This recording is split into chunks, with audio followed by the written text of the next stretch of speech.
Aos caros panelistas que aceitaram o convite para estar aqui, muito obrigado. E aos que assistem a gente pela internet também. Meu nome é Luiz Covatti, eu faço MBA aqui no MIT.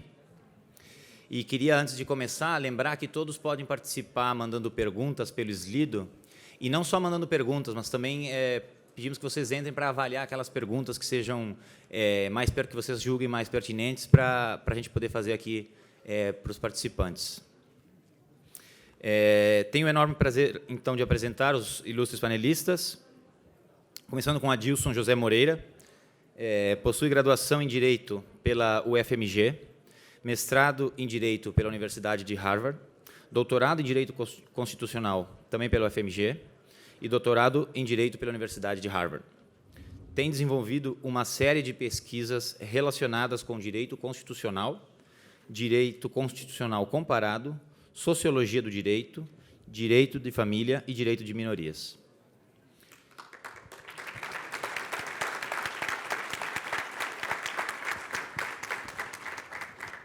Com prazer que a gente recebe também a deputada Benedita da Silva, que é deputada federal pelo Partido dos Trabalhadores. Foi a primeira mulher negra a ocupar uma cadeira na Câmara de Vereadores da cidade do Rio de Janeiro. Construiu a sua vida pública envolvida nas lutas em favor das comunidades empobrecidas. Ao longo de sua carreira, ocupou cargos de vereadora, deputada federal, senadora, vice-governadora, governadora, ministra de Desenvolvimento Social e secretária estadual de Assistência Social e Direitos Humanos do Rio de Janeiro.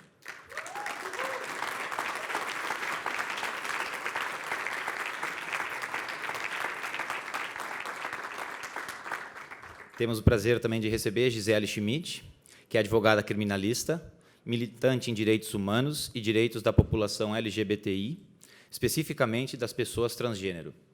Gisele fez a sustentação da ADI 4275 no Supremo, tendo como objeto a retificação de prenome e desígnio de gênero das pessoas transgênero sem a necessidade de cirurgias de transgenitalização ou ajuizamento de processos judiciais.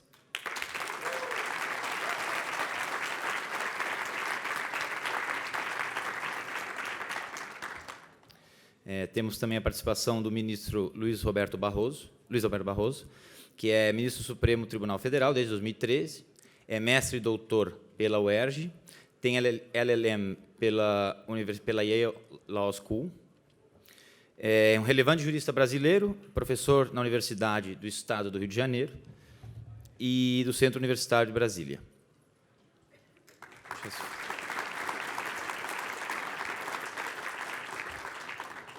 Temos também o prazer de receber Nelson Jobim, advogado e sócio-membro do Conselho de Administração do BTG Pactual. Já atuou como ministro da Justiça, ministro da Defesa, ministro do Supremo Tribunal Federal, ministro do Supremo Tribunal Eleitoral e também foi presidente do Conselho Nacional de Justiça e deputado federal pelo Estado do Rio Grande do Sul.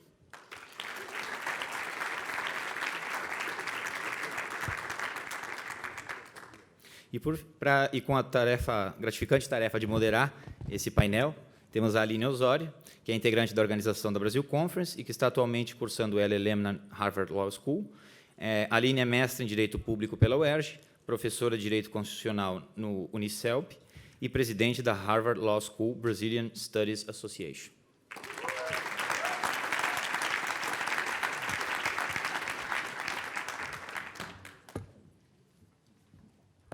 Boa tarde a todos. Daremos início ao painel em homenagem aos 30 anos da Constituição Federal. O painel de hoje celebrará as conquistas obtidas durante essas 3 décadas de vigência da Carta de 88, apelidada Constituição Cidadã pelo Ulisses Guimarães, presidente da Assembleia Nacional Constituinte de 87 e 88.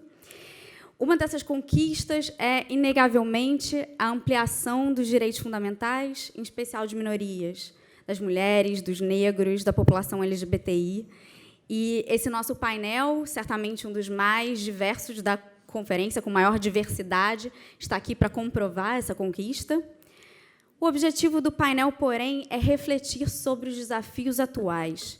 Quais são as promessas da Carta de 88 que permanecem descumpridas? Quais as reformas são necessárias no texto constitucional? e qual o potencial de utilização da nossa Carta de 88 para enfrentar essa crise econômica, social e institucional que vivenciamos. Nossos palestrantes buscarão responder a esses questionamentos. O painel terá duração de 1h40. Nossos palestrantes farão uma apresentação inicial de cerca de 10 minutos. Na sequência, eu farei uma pergunta geral, a qual eles responderão de 2 a 3 minutos. Por fim, faremos as perguntas da plateia. Obrigada. E, por favor, acessem o Slido e façam perguntas e compartilhem aquelas que você mais gostem. Vamos iniciar com o ministro Nelson Jobim. Bem, eu creio que nós temos que ter uma clareza para falar na realidade. A Constituição brasileira, aliás, tudo que se fez no Brasil sempre teve as suas características. Os juristas têm uma dificuldade de examinar historicamente, porque, vejam bem, fala-se muito em constituinte originário, que fizemos a Constituição de 1986. Era a Benedita e eu, estávamos lá. Só que os constituintes originários de 86, da eleição de 86, eles foram convocados por uma emenda constitucional à Carta de 69, feita pelos constituintes derivados de 1982 e 78, parte do Senado.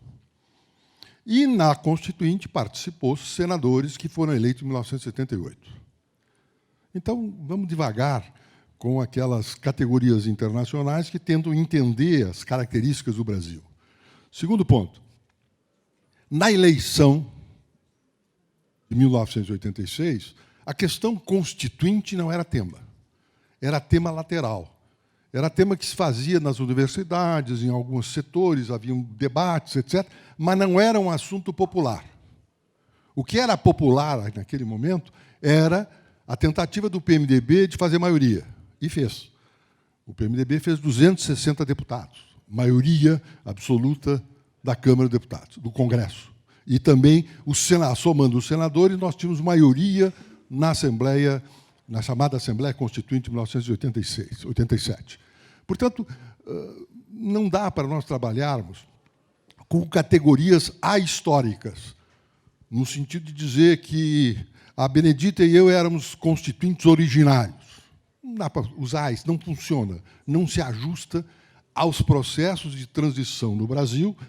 Mas o que faz a Lava Jato? A Lava Jato ela está condenando sem provas, e eu quero aqui fazer essa denúncia, até porque quem a Lava Jato está, nesse momento, condenando sem prova é justamente quem criou os mecanismos para fortalecer as instituições, seja Ministério Público. Então, é interessante que o povo brasileiro e aqueles que não estão acompanhando, porque o povo brasileiro não gosta muito de ficar lendo aquelas coisas todas, e, às vezes, uma notícia no jornal vira uma verdade.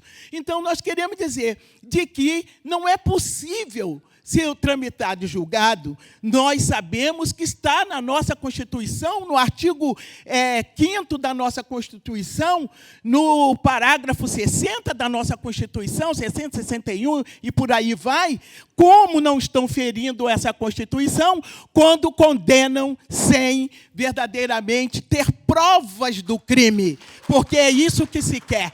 Ninguém quer se combater a corrupção, quer fazer com que o Brasil seja um Brasil respeitável a cada dia, mas não queremos de forma nenhuma, absolutamente, de que a gente ponha para debaixo do tapete aquilo que nós consideramos como uma cortina de fumaça para atender a outros interesses. E como se não bastasse, nós tivemos mais recentemente uma coisa inédita para nós, de um ex-presidente não ter tido pelo Supremo a aprovação para que ele ali pudesse verdadeiramente pedir o seu habeas corpus. O Supremo negou. Mas está lá na Constituição que eu estava lá, que Jobim estava lá, ele tem esse direito. Então, como não dizer que a Constituição brasileira está sendo ferida? A Constituição brasileira está sendo ferida de morte. Eu quero crer que talvez seja indigesto para quem veio falar de 30 anos de uma Constituição, e chega exatamente no dia em que o Brasil chora. Eu tenho certeza que chora. Talvez aqueles que deram o golpe no Brasil não estejam sentindo absolutamente nada. Mas aqueles que marcharam há 30 anos atrás, que foram pedir os seus direitos e que na Constituição ali ficou, e que depois encontrou, neste mesmo governo, Luiz Inácio Lula da Silva e Dilma, respaldo para executar aquilo que eles tinham conquistado na nossa Constituição, estão chorando amargamente, quando Luiz Inácio Lula da Silva, agora, exatamente agora, está indo se entregar em Curitiba, e o Brasil sabe perfeitamente de que ele é inocente. Mas no Brasil as leis são assim.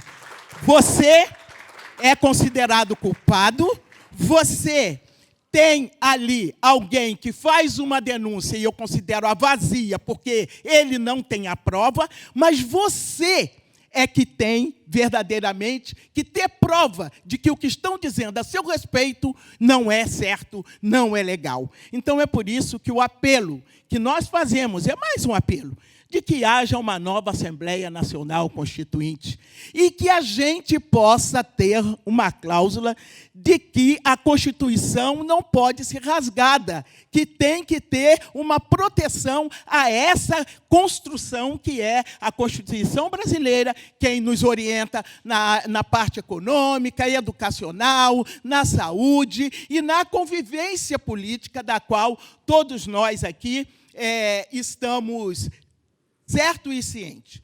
De todo modo, concluindo, eu quero agradecer mais uma vez o fato de aqui ter sido convidada, e venho com muito respeito. Hoje é um dia que eu deveria estar no meu país, mas, no entanto, estou aqui com respeito a todos os alunos e alunas e aqueles que certamente coordenaram e realizaram e estão realizando esse grande evento. Muito obrigada.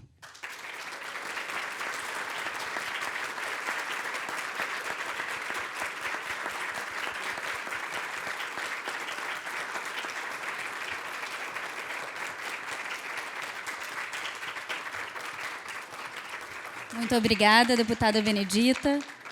Passamos agora a palavra ao professor Adilson Moreira. Boa tarde a todas e todos. Meus cumprimentos aos membros deste painel. Um painel sobre os 30 anos da Constituição brasileira pode ser pensado a partir de diversas perspectivas.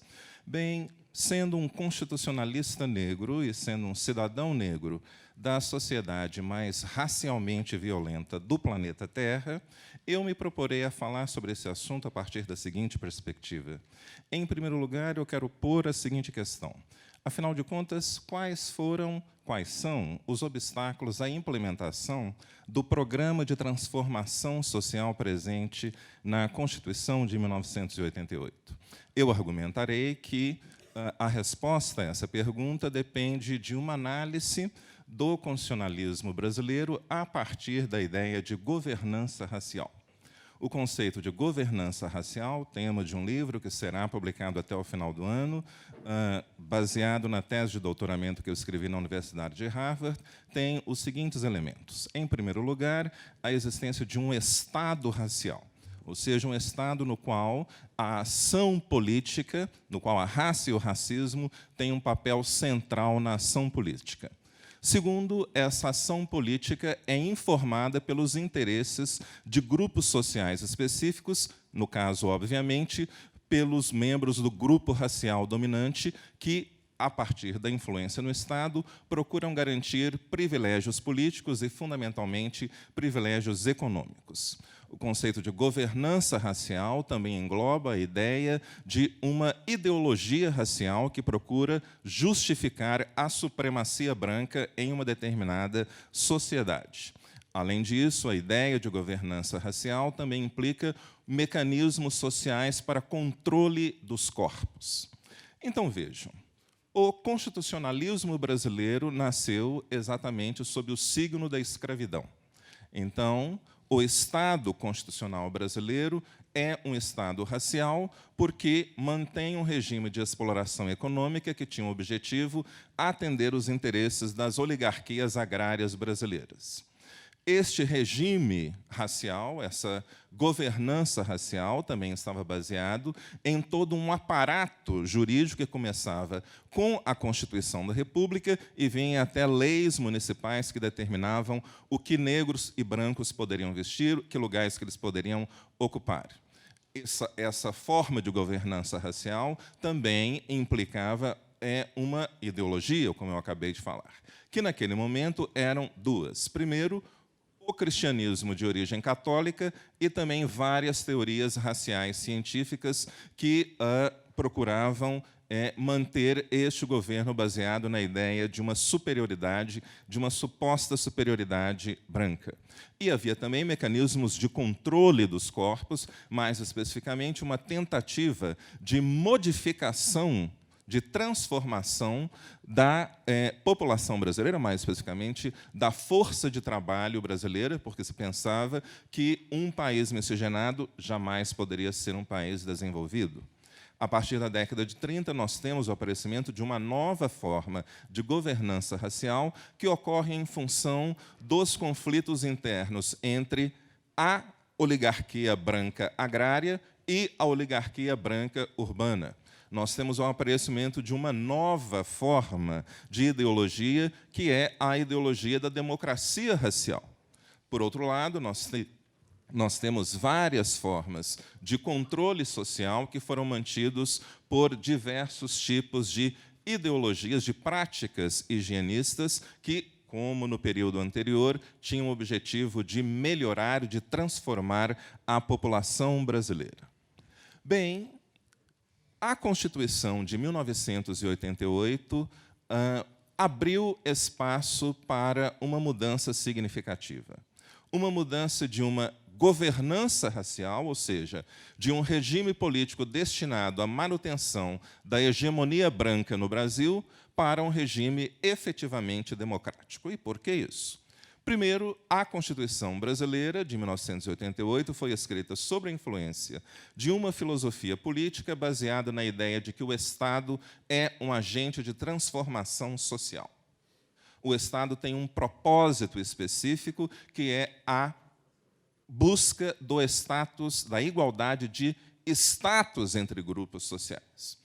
A Constituição brasileira também é uma Constituição que prega um regime de uma democracia substantiva, uma democracia participativa, e a justiça racial, obviamente, depende da maior participação dos diferentes grupos, obviamente de minorias raciais, no processo decisório. E várias coisas foram conseguidas.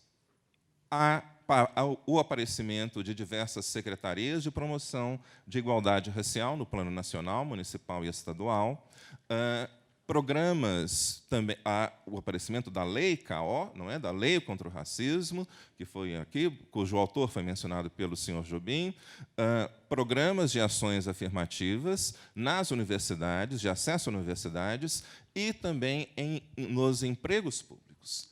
Mas, ao mesmo tempo que estava se desenhando uma possibilidade de um novo tipo de governança social democrática, também nós observamos o aparecimento de um outro tipo de governança racial que, como nos casos anteriores, tinha o objetivo de manter a supremacia branca no Brasil. E como isso ocorreu? Primeiro, por um ataque sistemático ao Estado e, principalmente, pelas funções do Estado por meio de uma leitura neoliberal da Constituição. Isso ocorreu de diversas formas, principalmente pela a farsa completa da ideia do empreendedorismo. Segundo, por uma nova forma de controle sobre os corpos. A radicalização do extermínio da população negra por meio das polícias militares e também por meio da guerra às drogas, que não é uma guerra-droga, é uma guerra racial, que promove um encarceramento em massa da população brasileira. Nós temos também um aparecimento de um novo tipo de ideologia racial, que na minha tese de doutoramento eu chamei do humanismo racial brasileiro, que é exatamente o que uma transformação do conceito de democracia racial, mas agora sobre o auspício do neoliberalismo e também sobre estudos genômicos. Tá certo? Bem, nós estamos aqui propondo, não é, possibilidades, o que fazer com a Constituição, o que nós podemos fazer para o futuro. Bem, obviamente, nós precisamos de transformações de todos os níveis, mas eu quero defender hoje um tipo que é a diversificação racial radical de todas as instituições da justiça. Enquanto o Judiciário, o Ministério Público e a Defensoria Pública ficar inteiramente controlada por homens brancos e mulheres brancas heterossexuais de classe alta, nós jamais teremos justiça social no Brasil. Como esse processo de diversificação racial radical deve ser feito? Primeiro, por um aumento agressivo de ações afirmativas nas faculdades de direito. Segundo, pelo estabelecimento de programas de bolsas de pesquisas sobre direito antidiscriminatório, sobre as relações entre direito e raça, direito e sexo, direito e classe social, direito e sexualidade. O aumento também de políticas e de incentivos para aumentar o aluno de negros dentro dos escritórios. 99% das pessoas que trabalham nos escritórios, 99% das pessoas que trabalham em escritórios brasileiros são brancas. Nesse sentido, eu elogio a iniciativa do professor Felipe Chiarello, diretor da Faculdade de Direito da Universidade Mackenzie, e o seu projeto que promove a diversificação racial nos escritórios de advocacia. Há também uma necessidade de diversificação do acesso aos programas de pós-graduação, além da criação de linhas de pesquisa que tratam especificamente dos diferentes campos do direito antidiscriminatório que eu acabo de afirmar. Obviamente, nós também precisamos de programas de diversificação racial ainda maior na magistratura, no Ministério Público e também na Defensoria Pública. Enquanto nós, negros, mulheres, a população LGBT, não tiverem acesso maciço a essas instituições de justiça, o Brasil jamais será um país justo. Muito obrigado.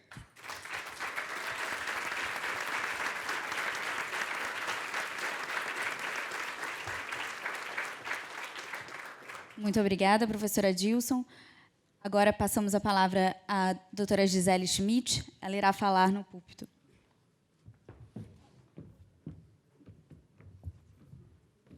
É que eu acordei me sentindo meio Anitta hoje, então eu quero falar de pé. Boa tarde a todas as pessoas presentes.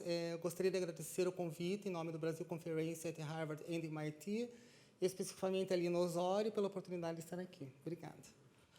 Para mim é uma honra, mas enquanto pessoa transgênero não posso ocupar nenhum lugar de fala sem antes apresentar alguns dados sobre a nossa realidade no Brasil. A realidade é esta que eu mesmo enfrento em meu cotidiano. Esses dados são da ONG Transgender Europe e são importantes para trazer visibilidade à questão, mas também e principalmente para que possamos encontrar uma solução para tutelar essa população historicamente vulnerável. O Brasil é o país que mais assassina pessoas transgênero no mundo. De janeiro de 2008 a junho de 2016, foram assassinadas 868 pessoas, o que corresponde a 50,7% dos 1.711 casos desse tipo registrados na América Latina. E esses dados são só a ponta do iceberg, devido à total ausência de dados oficiais. E a nossa expectativa de vida é de apenas 35 anos. Lembro que essa violência é sempre extrema. São vários tiros, pauladas e facadas em corpos já inertes, órgãos sexuais decepados e olhos arrancados. Deseja-se destruir não apenas a pessoa, mas tudo aquilo que ela representa. Para ilustrar isso, trago o exemplo da Dandara, de Fortaleza, que foi morta a pauladas à luz do dia, com seus vizinhos assistindo, e depois seu corpo jogado em uma vala. E em Curitiba, recentemente, eu mesma acompanhei o caso da Natasha, que foi queimada por 3 desconhecidos que desceram de um carro, jogaram gasolina em cima dela e atearam fogo. A Natasha teve 80% do seu corpo queimado e sofreu por semanas antes de falecer. Acredito que, além dessa violência, há outras questões que enfrentamos, tais como a falta de capacitação, gerada principalmente pela evasão escolar, já que esse ambiente para nós é extremamente inóspito, o que nos coloca à margem da sociedade. E, nesse sentido, como o primeiro grande passo fundamental no enfrentamento e solução dessas questões, nós temos a histórica decisão do Supremo Tribunal Federal, proferida em 1º de março, que foi a AD 4275, e que foi proposta em 2009 pela Procuradoria-Geral da República, pela então Procuradora-Geral, doutora Débora Duprá, e que ela teve como objeto a interpretação conforme a Constituição do artigo 58 da Lei de Registros Públicos, já que o mesmo versa sobre a imutabilidade do prenome, mas prevê a possibilidade da sua substituição por apelidos públicos notórios. O que se pleiteava com a AD 4275 era que os juízes não atrelassem a retificação de prenome e desígnio de gênero à necessidade de cirurgia de transgenitalização. Antes dessa decisão, era extremamente árduo conseguir na justiça brasileira a mudança do prenome e gênero. Quando uma ação de retificação de prenome e desígnio de gênero era proposta, em alguns casos, sequer o mérito era analisado, porque havia conflito de competência entre a Vara de Registros Públicos e a Vara de Família. Quando finalmente se definia qual era o juiz competente para julgar, alguns juízes mudavam o prenome, mas mantinham o gênero. Outros exigiam que fosse feita a cirurgia de redesignação sexual, que é invasiva e coloca a nossa vida em risco. E, no caso dos homens trans, essa cirurgia ela ainda é experimental. No caso das mulheres trans, era exigido ainda, por alguns juízes, um laudo pericial para atestar que a neovagina era apta, no sentido de profundidade. E isso aconteceu com uma amiga minha, que, após ter feito a cirurgia, o juiz pediu o laudo para que seu prenome fosse retificado. Ela teve que achar um médico disposto a fazer tal laudo, e, quando achou, teve que pagar caro para que o médico penetrasse a sua vagina e atestasse que ela era apta. Pensem só no constrangimento que ela passou. Ainda, todos os processos deveriam ser instruídos com laudos psicológicos e psiquiátricos para comprovar que se tratava de uma pessoa transgênero. Os processos eram longos e, em muitos casos, indeferidos. O Supremo Tribunal Federal foi além do proposto na AD 4275. E agora, no Brasil, e essa foi a maior conquista que a gente obteve nos últimos anos, a pessoa transgênero simplesmente vai ao órgão notarial, se declara transgênero e recebe uma nova certidão de nascimento, com seu prenome e gênero alterados. Isso colocou o Brasil na vanguarda da tutela e proteção dos direitos da população transgênero. Foi uma decisão que resgatou a nossa dignidade, que por décadas foi violada devido ao imenso constrangimento que passávamos em relação ao nosso prenome. Essa decisão do STF demonstra a viabilidade de aplicação da nossa Constituição e coroa o seu aniversário de 30 anos.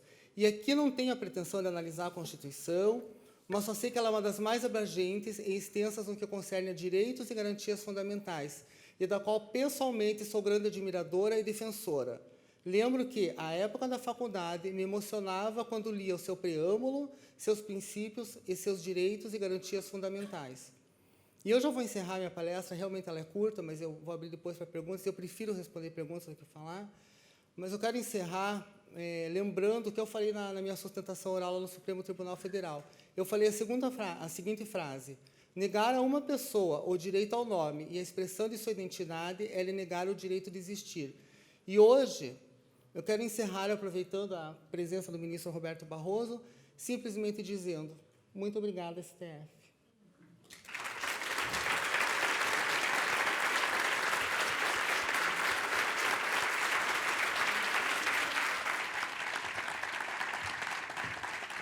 Muito obrigada, Gisele. Passamos agora a palavra ao ministro Luiz Roberto Barroso.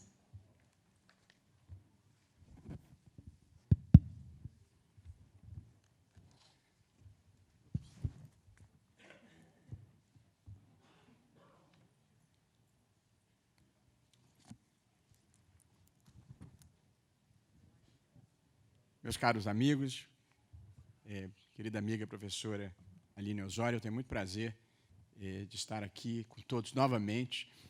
Peço desculpas pelo bis in idem, mas a culpa não é minha, foi da organização. E, para mim, é uma honra muito grande poder, uma vez mais, conversar com todos, na presença do Nelson Jobim, que é meu amigo desde onde a vista alcança, ocupou todos os cargos relevantes na República, saiu com as mãos limpas de todos eles, e é verdadeiramente uma pessoa quem quero bem e admiro.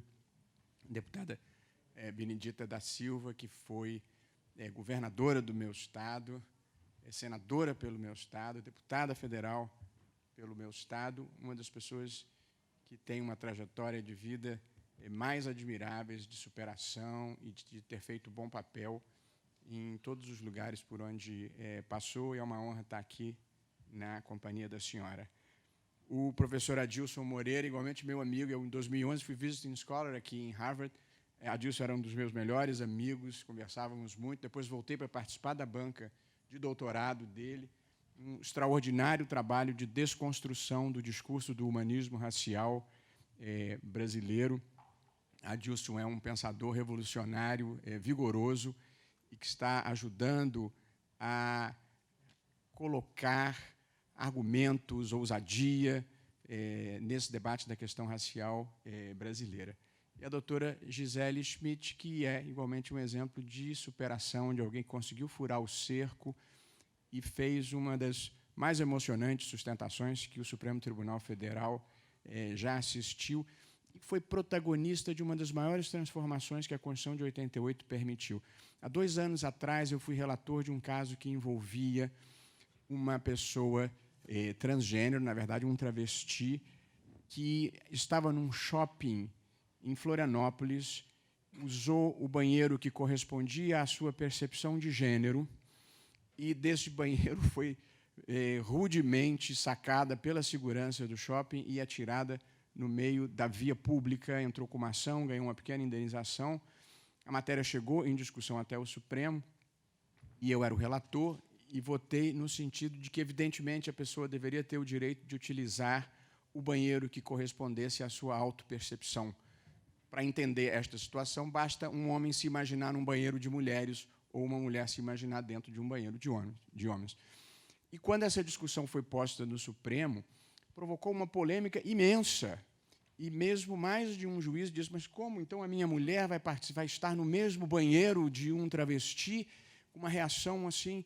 E eu me lembro de ter dito, escuta, os travestis, os transgêneros vão ao banheiro fazer as mesmas coisas que todo mundo faz, eles não vão lá fazer uma performance, portanto, não tem nenhum problema. Mas houve um pedido de vista e uma grande reação contra o meu voto, que dava um tratamento igualitário.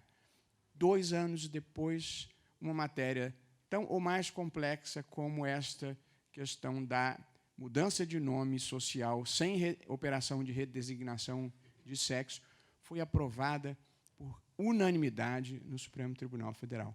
Portanto, às vezes a história anda devagar, mas às vezes a história anda depressa, graças a pessoas como a Gisele, que ajudam a empurrá-la. Portanto, eu fui testemunha dessa experiência, que acho que realmente foi extraordinária.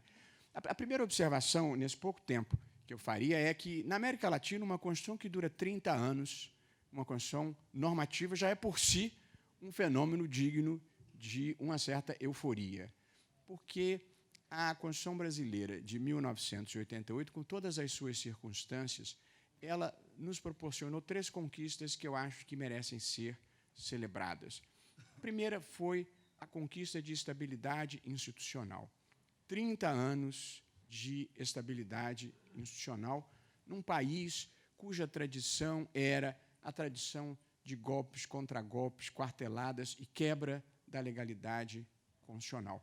Evidentemente, todos compreenderão há coisas sobre as quais eu posso falar e há coisas sobre as quais eu, infelizmente, não posso falar, menos ainda nessas circunstâncias. Mas a deputada Benedita fez uma observação sobre o impeachment da presidente Dilma, e eu não posso emitir juízo se acho que foi golpe ou se não foi golpe, porque esse é um juízo político que não me cabe, mas, evidentemente, qualquer pessoa que observe a cena nacional poderá testemunhar que ele produziu um trauma institucional no Brasil e contribuiu para esta divisão, este ressentimento que Nelson falava no início da apresentação dele na sociedade brasileira. Realmente, sem entrar no mérito, foi um momento institucional ruim do Brasil, o impeachment da presidente Dilma. Sobre o noticiário da hora, eu peço desculpas, mas esse eu não posso, evidentemente, comentar. A segunda conquista importante desses 30 anos de Constituição foi a conquista de estabilidade monetária. A estabilidade monetária e a conquista da hiperinflação foi uma das maiores vitórias da nossa geração contra a pobreza, porque a inflação ela é dramaticamente cruel com os mais pobres que não têm como se proteger no mercado financeiro. E, portanto, o período hiperinflacionário contribuiu de forma decisiva para o agravamento do abismo social brasileiro. De modo que eu acho que essa é uma conquista que nós não devemos tratar com desimportância. E a terceira conquista desses 30 anos de democracia foi uma expressiva inclusão social obtida pelo Brasil. Talvez, à exceção da China, nenhum outro país tenha conseguido tão expressiva inclusão social como nós conseguimos nesses 30 anos.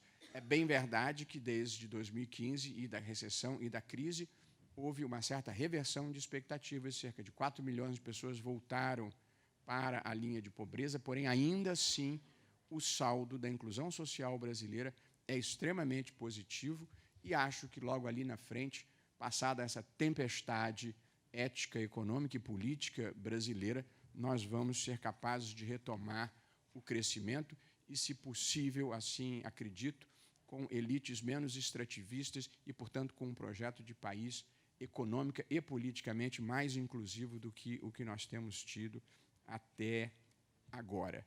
Eu gostaria, mas não vou ter tempo, de comentar as circunstâncias do processo constituinte, que eu sempre gosto de dialogar com o Nelson Jobim sobre isso. Eu concordo totalmente com o Adilson, que o modo como se trata a política de drogas no Brasil é completamente equivocado e não produz nenhum resultado positivo, gera o hiperencarceramento de pessoas pobres, negras e primárias e de bons antecedentes.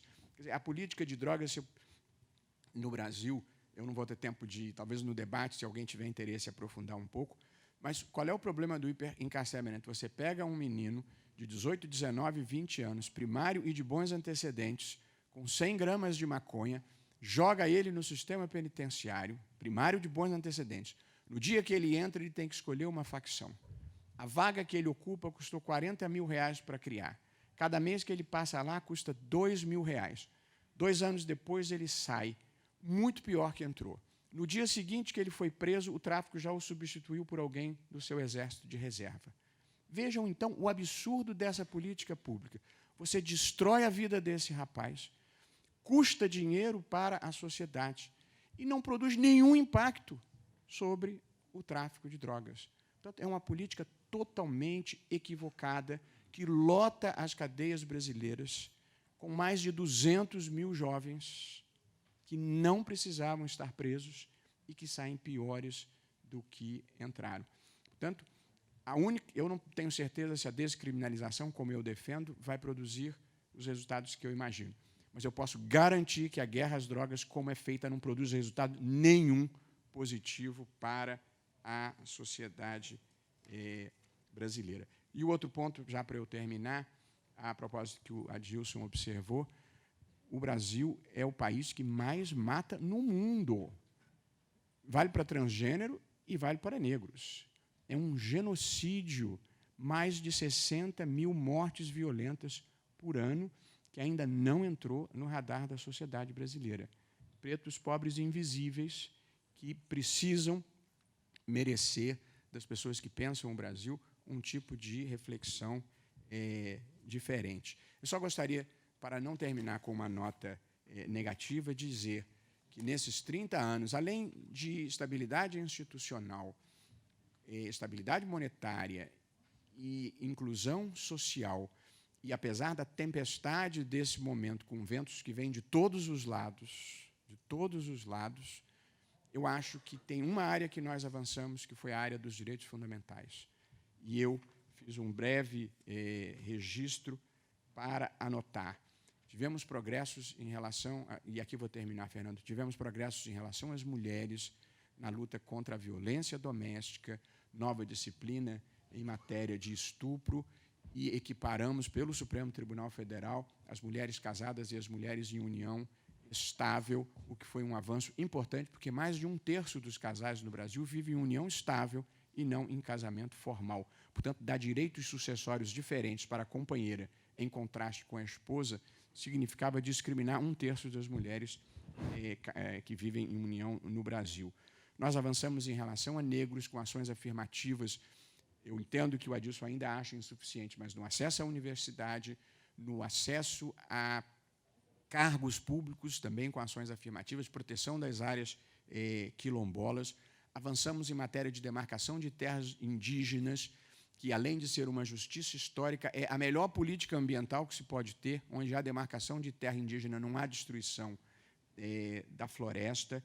Judeus, a Suprema Corte, numa decisão muito importante, impediu o hate speech, o discurso de ódio contra judeus. A liberdade religiosa também é um capítulo importante da vida democrática. Gays e transgêneros tiveram um reconhecimento nos últimos anos que talvez nenhum país do mundo tenha dado, de permitir união homoafetiva, de permitir o casamento entre pessoas do mesmo sexo, agora de permitir a mudança do nome social, e acho que logo ali na frente a questão do uso do banheiro. Isso não resolve os problemas, mas na medida em que você dá reconhecimento e dignidade, você permite que essas pessoas saiam da invisibilidade, saiam das sombras e possam fazer o papel bonito que, por exemplo, a Gisele faz aqui. Em matéria de liberdade de expressão, o Supremo acabou com esse absurdo que era a exigência de autorização prévia para biografias, para não fazer um país puramente chapa branca. Os pontos baixos foram o sistema político, que é indutor da corrupção, e a corrupção sistêmica, que nós ainda estamos procurando enfrentar no Brasil. A dificuldade de, antes da ideologia, estabelecer como premissa uma cultura do bem e da integridade. A partir daí, todos os projetos políticos são democraticamente legítimos, mas nós precisamos mudar o modo como se faz política no Brasil, o modo como há esta apropriação privada do Estado brasileiro. A minha conclusão é que, nos próximos 30 anos, eu acho que a Constituição Brasileira de 88, com todo respeito a quem pensa diferente, é um capital político que a gente não pode desperdiçar. É o que nós temos, é o que nos trouxe até aqui, apesar dos vendavais. Eu gostaria de exemplificar, eu moro na beira do Lago Paranoá, em Brasília. E ali no meu jardim começaram a aparecer capivaras. Apareceram 4, elas se multiplicam muito, depois apareceram 8, depois 16, agora já tem umas 32, eu comecei a ficar aflito. E aí perguntei a um brasiliense criado lá, conhecedor da terra, escuta, qual é, porque não pode matar capivara, é crime ambiental inafiançável. Portanto, as capivaras dominam o pedaço. Aí eu perguntei ao meu amigo brasiliense qual é o predador de capivara. Ele falou, onça. Eu passei a achar as capivaras muito charmosas e estou feliz com elas lá. Portanto, eu não acho que haja clima no Brasil e um momento conveniente de nós abrirmos mão do capital político que a Constituição de 1988 representa. Eu sei que o momento é convulsionado, mas a gente tem que segurar firme. Eu acho que não há risco do avião cair. Acho que nós estamos vivendo uma gravíssima turbulência, mas eu confio no avião e acho que nós vamos conseguir aterrissar em algum momento, em futuro próximo, e, a partir dali, fazer um país melhor e maior com essa Constituição mesmo. Muito obrigado.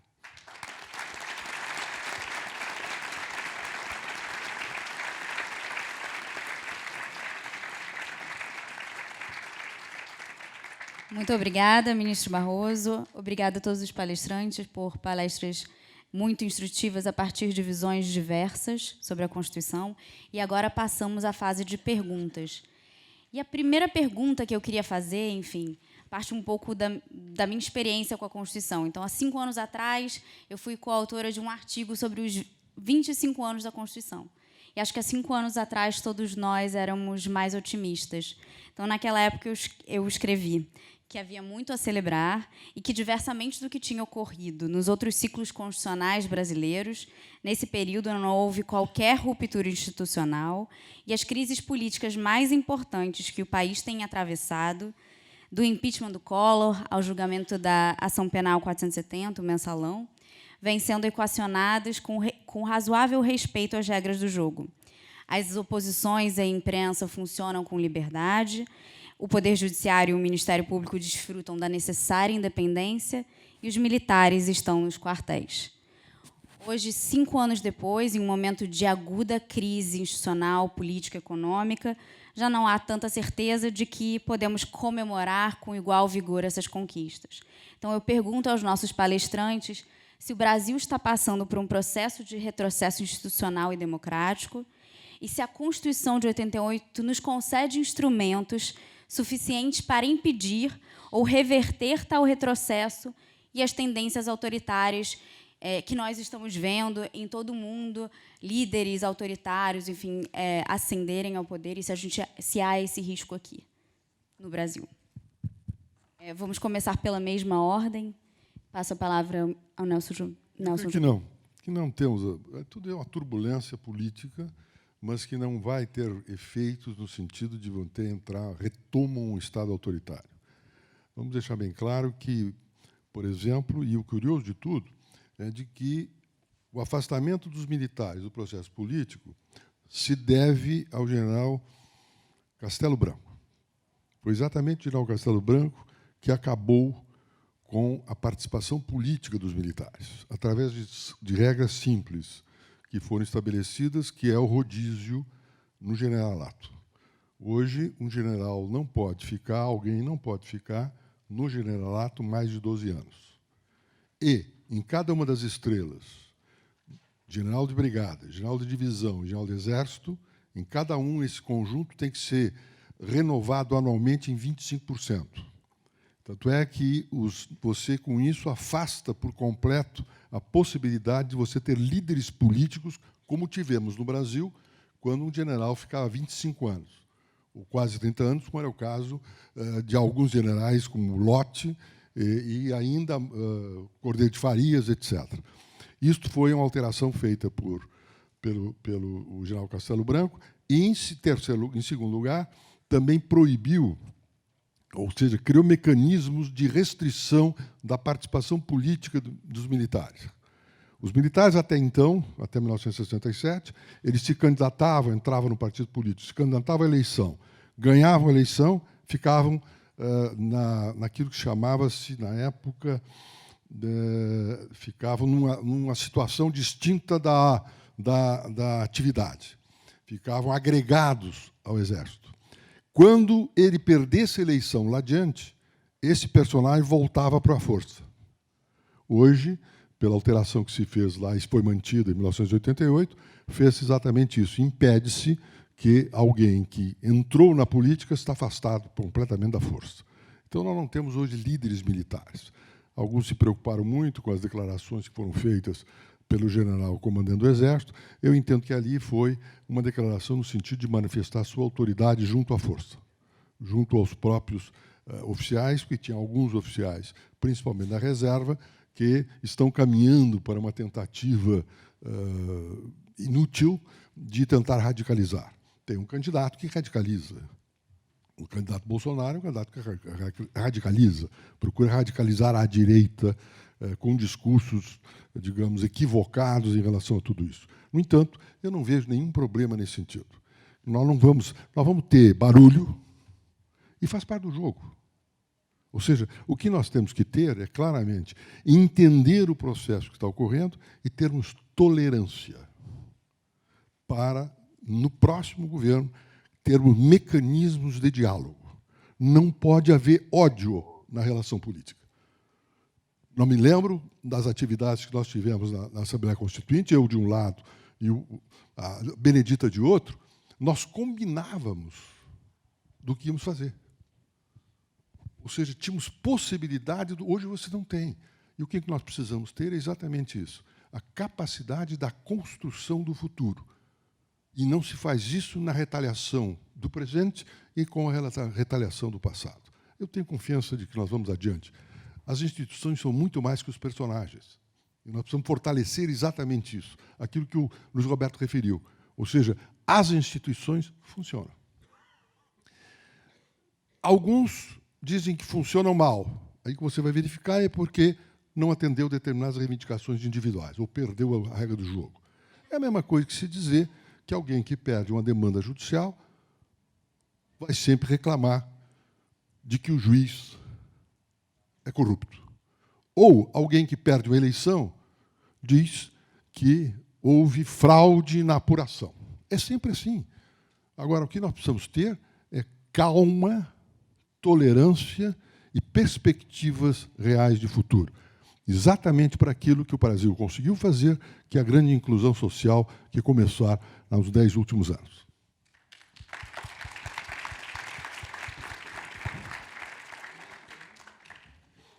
Bem, eu entendo, e até dou ênfase, de que a Constituição brasileira foi o que o Brasil produziu de melhor, porque teve esse grande encontro. E, nesse grande encontro, o que nós temos como saldo desse grande encontro é o nosso processo democrático de diálogo, é o nosso processo democrático de convivência, é o nosso processo democrático, né, da divergência. Então, isso nós vivemos, e que depende muito mais de nós do que o que está escrito na própria Constituição. Mas não podemos negar de que nós corremos riscos, como, por exemplo, nós temos uma intervenção militar no estado do Rio de Janeiro, o meu estado. Eu acho que a gente também tem que ter ouvidos para ouvir, né, para poder interpretar a preocupação do outro. Nós queremos que a nossa Constituição seja uma Constituição, e ela é, que tenha mecanismo que nos dê segurança, independente da classe social, de onde você mora, quem você é. É isso que se busca verdadeiramente. Por isso, quando se luta e briga para que cumpra a Constituição brasileira, que não rasgue a Constituição brasileira, porque ela dá essa proteção. Se cumprir, até mesmo governo, se cumprisse a Constituição brasileira, o Brasil seria outro. Mas a verdade é que as coisas não andam, né? Você, para fazer uma regulamentação, às vezes você leva 20 anos. Eu fiquei 20 anos fora do parlamento, quando eu cheguei, estava lá para regulamentar o direito da trabalhadora doméstica. Então, isso para vocês terem assim, a observância do que nós colocamos como preocupação. Então, nessa intervenção que está sendo feita no estado do Rio de Janeiro, há uma preocupação nossa. Primeiro, de que se desvie a função dos militares. Segundo, pensem bem, raciocine comigo, os soldados que estão colocando para dar este combate são nossos filhos e filhas que moram nas favelas, onde eles vão fazer um combate durante o dia e durante a noite ele mora na favela. Pensem bem. Não é que a gente tenha ojeriza, não pode ser os militares, não. Eu quero realmente que haja um combate às drogas, à questão das armas, que haja mais recursos para que haja controle de fronteiras, né, para as armas não passarem. Mas não dá para a gente ter um exército. Não. Não dá para a gente. Eu estou terminando. Não dá para a gente ter um exército desviado realmente dessa função. Aí querem sensação, né, de segurança. Nós não precisamos, no Brasil, de sensação de segurança. Nós precisamos de uma senhora segurança pública para todo brasileiro e brasileira. E queremos construir juntos essa possibilidade. Queremos construir juntos. Por isso, quando eu digo uma Assembleia Nacional Constituinte, até no que disse os nossos 2 ministros aqui presentes, é para que nós possamos preservar aquilo que nós já conquistamos e achamos que deve continuar, e para evitar que haja retrocesso né, nesses avanços, e, por um outro lado, compreendendo que, após 30 anos, ela realmente precisa de um ajuste, que ele se faça dentro da realidade brasileira e que haja o diálogo necessário, como houve para fazer a Constituição. Muito obrigada.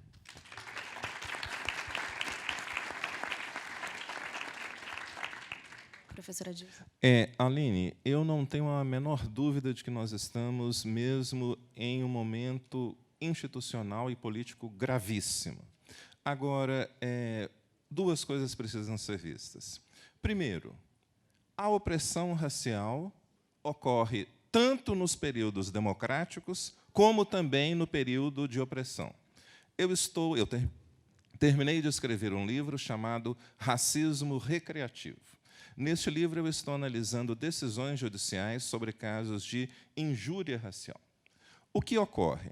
São pessoas que cometem crimes de injúria racial, elas vão ao judiciário brasileiro, que, como eu disse antes, é inteiramente dominado por homens brancos e mulheres brancas heterossexuais de classe média alta. Esses homens brancos viram para essas pessoas e dizem: não, isso foi uma impressão sua. É um caso, por exemplo, do TJ de São Paulo. Uma empregada foi encarregada de ir ao supermercado comprar bananas, apareceu uma mulher branca que ela nunca viu e ela disse: olha, você deve ter muitos macacos em casa, né? Você está comprando tantas bananas? O TJ do São Paulo disse: não, não há ânimos injuriantes, não há objetivo de ofender aqui. O que essa mulher branca simplesmente tentou se aproximar de você de uma forma jocosa. Então, veja, para nós negros, não é? A opressão, e essa é uma decisão de 2007, um momento de grande avanço, não é? Nós estamos todos felizes com os programas, ou seja, a opressão racial independe de grupos, porque todos os grupos, seja de esquerda, seja de direita, não levam a questão racial a sério. Nem o PT, nem o PSDB, nem o PSOL, nem o partido de direita, nenhum partido de esquerda leva a questão racial a sério no Brasil, com exceção do Partido dos Trabalhadores e o que eles fizeram em relação a programas de distribuição de renda, a programas de ações afirmativas. Segundo ponto, nós, obviamente, temos uma crise institucional gravíssima, e essa crise é gerada exatamente pelos conflitos de projetos hegemônicos no Brasil. Pelos processos de uma governança, aqueles que estão procurando uma governança democrática e uma governança racial. Qual foi um dos motivos atrás do impeachment ilegal da presidente Dilma Rousseff? O fantasma da igualdade racial. E isso é uma coisa que largas parcelas das elites brancas brasileiras jamais admitirão. O que está por trás do antipetismo? O racismo. O fato que o Partido dos Trabalhadores criou políticas públicas que colocou negros nas universidades, que distribuiu renda. Então, de um lado, nós temos, que absurdo, o país precisa promover o empreendedorismo, o Estado não tem... Então, nós temos essa farsa empreendedora que fala para a pessoa: não, é você que tem a sua obrigação de criar oportunidades de inserção social para esse grupo de negros, que viveu 380, 400 anos de escravidão e que mantém uma situação de discriminação que não é reconhecida e negada sistematicamente pelo nosso judiciário.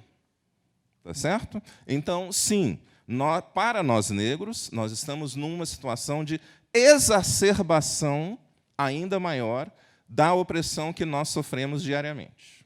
Obrigada.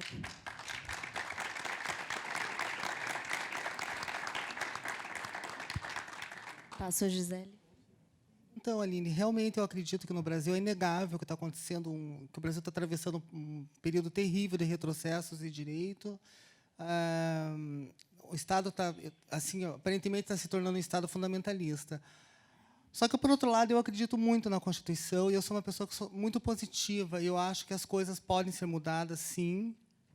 E nós estamos caminhando para isso. O retrocesso que está acontecendo, se a gente for observar, ele é mais ligado ao poder legislativo mesmo. Como a deputada falou, há 20 anos que não avança absolutamente nada. Nós tivemos essa grande conquista agora, foi no Poder Judiciário, mas o que o Rio de Janeiro precisaria não era de uma intervenção federal, mas sim de uma intervenção social, com a saúde, educação, moradia. Infelizmente, não é o que está acontecendo, mas, ainda assim, temos que vislumbrar um futuro positivo, e eu acredito na Constituição e acredito que as coisas vão melhorar. Obrigada.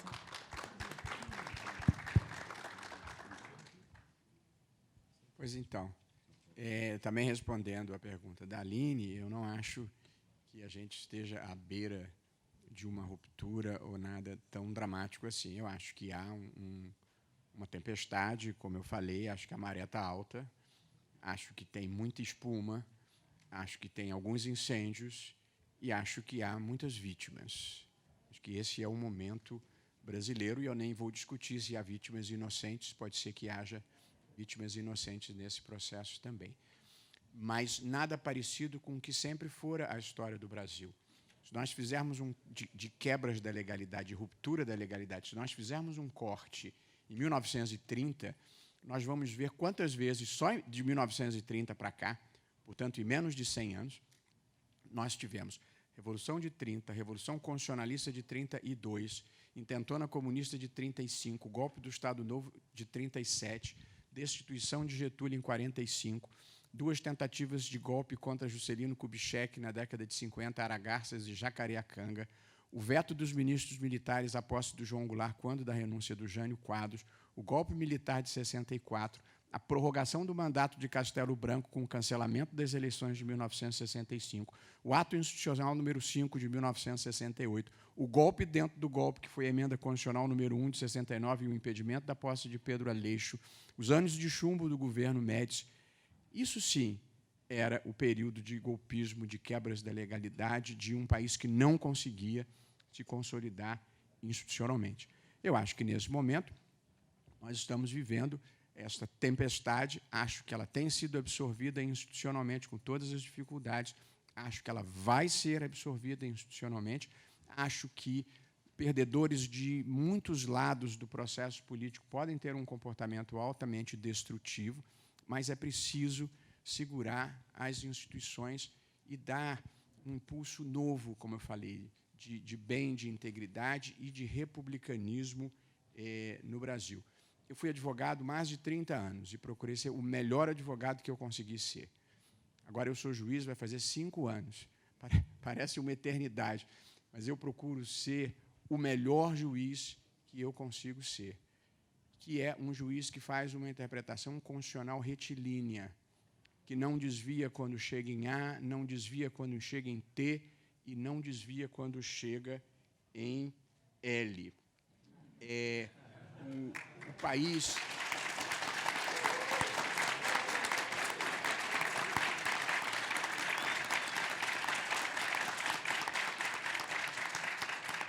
O problema, e que não desvia para atender os velhos amigos da advocacia, também não participo do Pacto de Compadrio brasileiro. Então, vocês podem imaginar o que é conseguir desagradar a todo mundo ao mesmo tempo. E está todo mundo devassando a minha vida para saber a qual interesse que eu sirvo. Eu sirvo ao Brasil. Obrigado.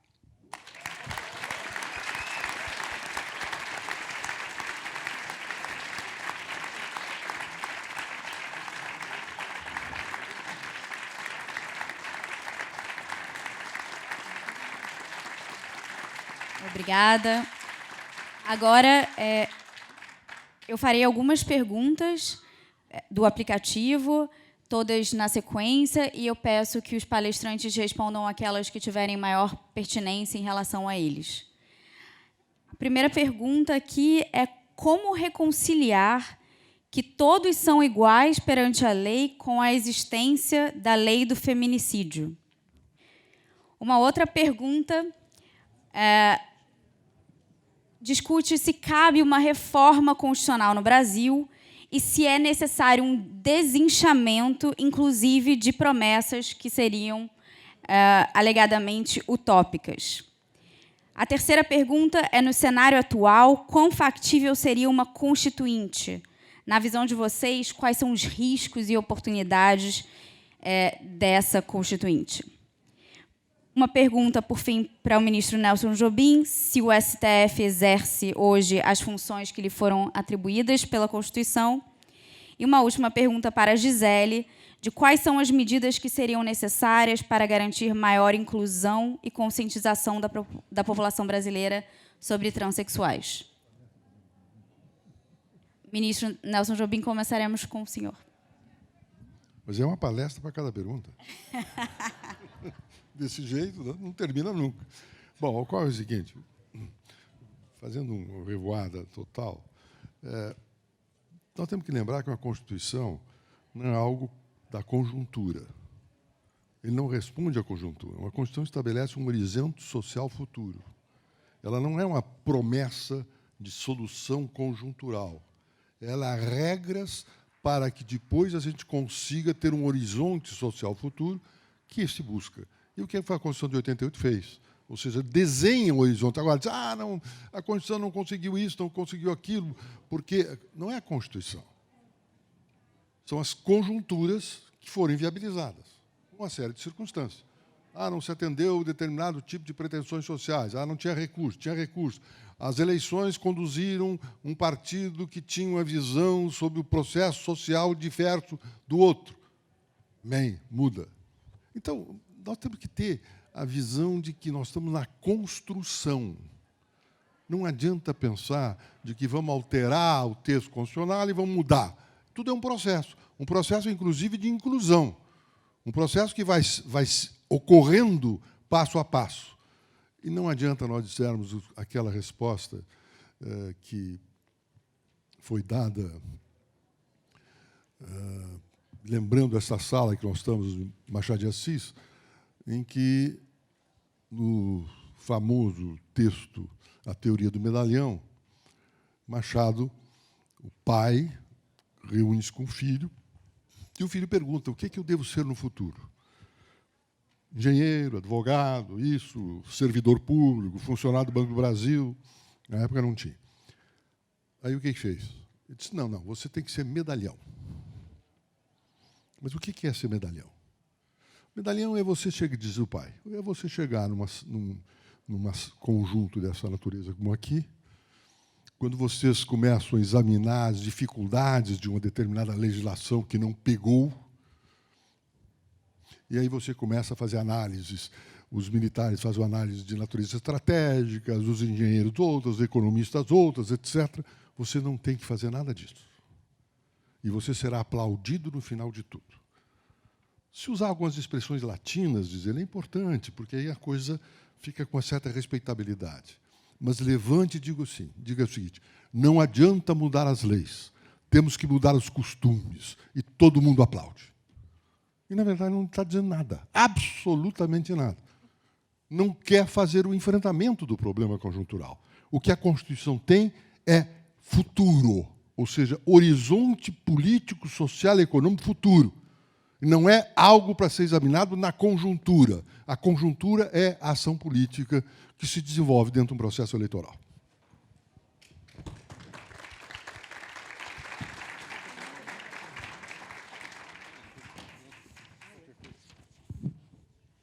Bem, minha gente, eu não gosto de fulanizar, mas eu sei o que é ódio, eu sei o que é racismo, eu sei o que é exclusão, eu sei o que é discriminação, eu sei o que é violência contra a mulher, contra negro, eu sei quantos negros e negras estão morrendo no Rio de Janeiro e no Brasil inteiro. Eu sei muito bem de que o Congresso Nacional Brasileiro é um dos mais conservadores de toda a história da minha vida. Eu tenho 76 anos, então acompanhei todos esses processos ditatoriais do Brasil, vivi todos eles em condições diferentes, ora em condições diferentes em outras.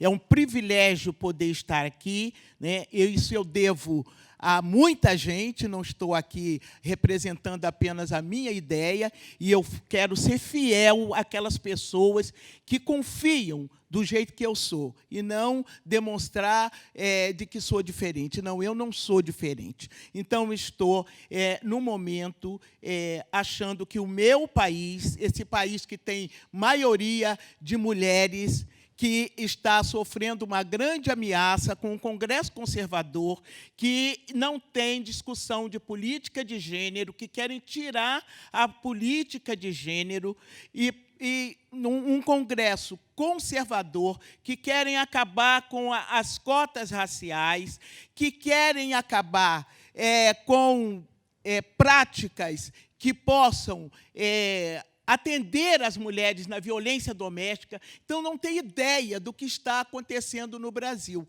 Por isso, uma Assembleia Nacional Constituinte, isto é, garantindo a eleição de 2018, que até agora não sabemos se vai acontecer ou não, e, a partir desse momento, também já convocar para uma Assembleia Nacional Constituinte, e, então, vamos fazer as reformas que nós achamos, cada um com a sua ideia e com o seu compromisso, que ache que é importante para fazer o Brasil crescer, incluindo, para fazer o Brasil ser respeitado e para fazer com que o nosso país chamado Brasil, tenham oportunidades para todos e para todas. Eu fico feliz de ver muitos jovens aqui. E aí eu não quero tomar a palestra dele, mas fico mais feliz se, da próxima vez em que eu for convidada, eu possa encontrar aqui homens e mulheres, negros e negras, fazendo e tendo as mesmas oportunidades. E isso dependerá muito do que o nosso Brasil tiver como sustentação de política de inclusão e de ações afirmativas. Muito obrigado.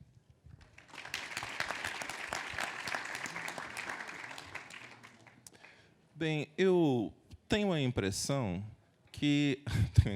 eu tenho a convicção de que todas as vezes que nós enfrentamos algum tipo de crise institucional no Brasil, não é? As pessoas pensam, a solução é uma nova lei, a solução é uma nova constituinte.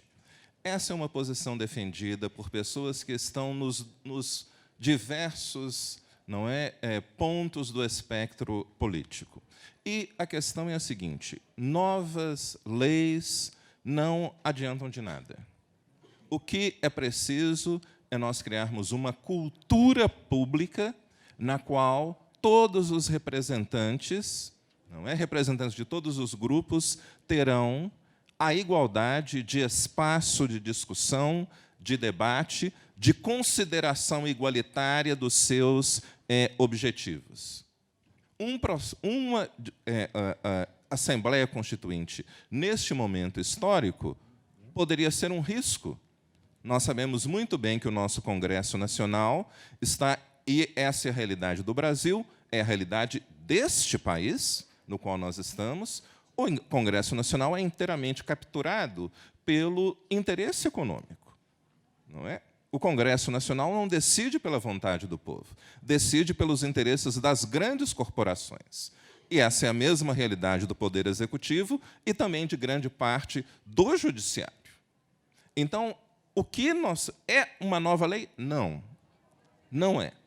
É uma criação de uma nova cultura pública, de uma nova prática política, no qual todas as pessoas e todos os grupos, efetivamente, tenham acesso ao diálogo, ao processo decisório, à possibilidade de discussão, porque o que nós observamos hoje no Brasil é exatamente não uma tentativa, mas um programa de opressão social que procura impedir, calar todos os grupos minoritários. E, nesse contexto, realmente, eu tenho desconfiança de que uma nova Constituinte vai realmente significar uma mudança significativa para melhor no Brasil.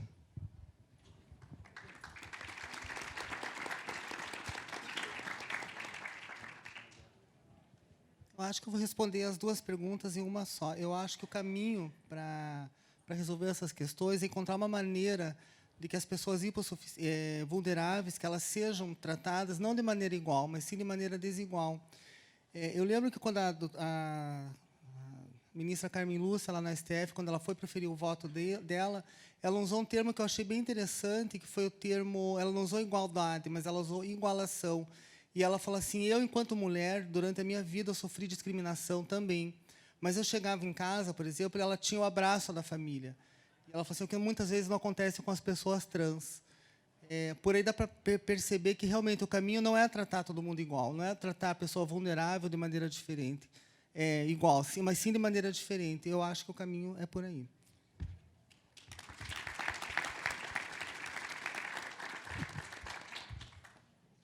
Eu, um pouco ratificando o que disse antes, na mesma linha do professor Adilson Moreira, e se a deputada teme uma onda conservadora, eu acho que uma Assembleia Nacional Constituinte poderia comprometer mais ainda direitos conquistados. Portanto, eu também não mexeria neste segmento, não aplicaria a minha teoria da capivara.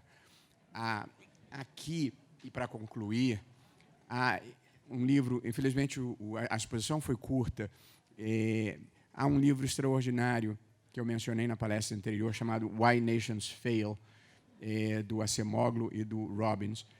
Já tem uma tradução para o português, em que eles procuram traçar a trajetória entre os países que chegaram à prosperidade e os países que chegaram à pobreza. E eles usam um exemplo histórico extraordinário. O livro é muito interessante, porque ele narra a ascensão e queda dos astecas, dos maias, do Império Romano. E quando ele chega já no Estado moderno, ele compara e diz o seguinte, no século XVII, meados do século XVII, a Espanha era mais desenvolvida do que a Inglaterra. Depois vem, no final do século XVII, 1600, me ajuda, Cláudio, 1689, 88, 89, vem a Revolução Inglesa, e aí quebra-se o absolutismo do poder imperial e abrem-se os mercados na Inglaterra. E na Espanha, no mesmo momento, o absolutismo se reforça e a coroa detém o monopólio de todas as atividades econômicas. A partir daí, historicamente, a Inglaterra começa a sua ascensão, porque tem instituições políticas inclusivas e instituições econômicas que estimulam as pessoas a criarem, inovarem e avançarem, e a Espanha, com o seu absolutismo e o controle absoluto de toda a atividade econômica pela coroa, é um país que regride e fica muito atrás da Inglaterra.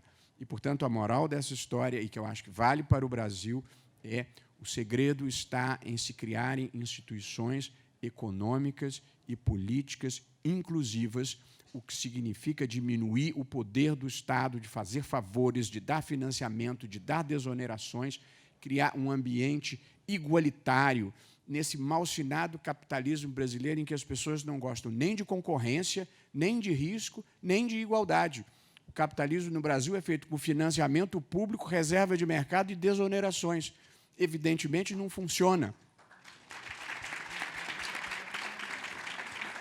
Portanto, eu acho que precisamos, e acho que esse é o segredo, instituições econômicas e políticas inclusivas. Eu gostaria de terminar com uma mensagem de otimismo. Nós estamos precisando de uma nova narrativa para o Brasil, e eu acho que nós vamos construir esta narrativa fundada no bem, fundada na integridade, fundada na igualdade entre as pessoas.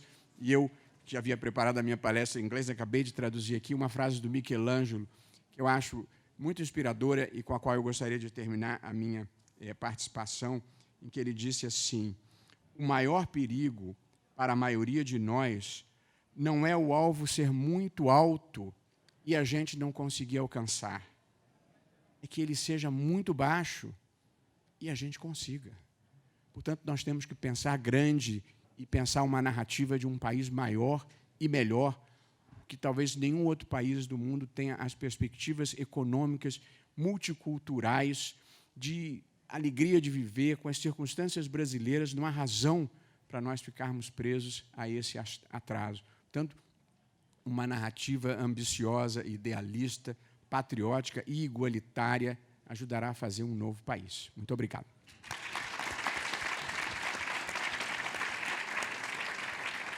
Muito obrigada, agradeço a todos pela participação, agradeço aos palestrantes por essas apresentações inspiradoras e desejo a todos uma boa noite. Antes